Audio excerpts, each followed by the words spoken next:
So we know next generation rumors are flying all around. We know that Microsoft is going to be in the mix. We know that they definitely need to be in the mix for right around the same time as the PlayStation 5 launches. But developers are saying some very interesting things about both the next generation Xbox and the next generation PlayStation in theory. What's up, everybody? Crapgamer here with Crapgamer Reviews, back with another video. Thank you guys for checking it out. I certainly do appreciate it. I would also appreciate if you guys hit that like, share, and subscribe button, because it helps out the channel tremendously. And it also means a lot to me personally. I couldn't do this without your guys' support. Thank you guys so much. So, developer, when speaking about the next gen Xbox and PlayStation 5, had some very interesting things to say. First of all, it might not be the traditional type of situation that we're used to, right? With both Microsoft and Sony adopting more of a phone type stance, where you upgrade every couple of years and take your things with you. That could be what we're faced with the next generation Xbox and PlayStation.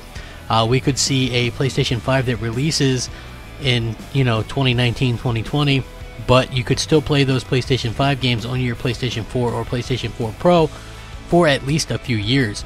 So that would make things increasingly interesting in terms of what Sony wants to do, because they would still have this incredible hold on the market if they were able to do that. Now, we know Microsoft has already suggested that they're leaving console generations behind, so we'll probably likely see upgraded consoles every few years, and that would mean that they would probably come out with one in 2020.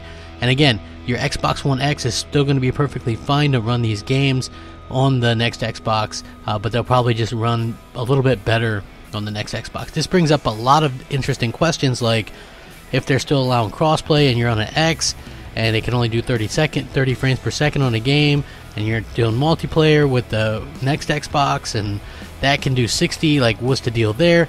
Like, there's a lot of variables here, but the main thing that I take from this is that we probably are done with traditional console generations the way that we think of them. Yes, there's going to be a PlayStation 5, yes, there's going to be a next Xbox, but if you can play games that are on those consoles that you already have, doesn't that change things up a bit? Doesn't that make it not as a big a deal? Like, in my opinion, it does.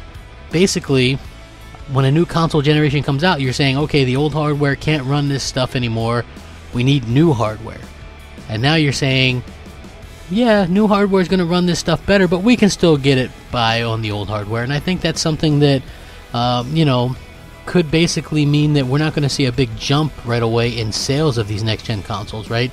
Like, if an Xbox 2 comes out in 2020 and I can still play those games that come out for that new on my Xbox One X, why would I upgrade?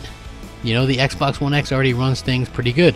If I'm a PlayStation fan and I can play Death Stranding on my PlayStation 4 Pro and I don't have to buy a PlayStation 5 to play that, I think that would change the entire dynamic of what we're used to in a console generation, and it could definitely mean big changes on the horizon. I am interested to see what happens here. It's going to be very interesting to see this E3 and next E3 and see how Microsoft and Sony go about this. I feel like Microsoft really needs a clean break from the Xbox One brand, and I also feel like they need a clean break from the PlayStation 4, and so that means they would have to launch at the same time. So this developer thinks that we're going to have consoles next gen, that we're going to be able to play the games for those on the ones we already have, which to me makes things a little bit less interesting. But I would love your guys' take on this. I would really appreciate it if you want to hit me up on Twitter at @_Crapgamer or Xbox Live MOH Crapgamer. As always, thanks for watching. Have a fantastic day. Crapgamer out.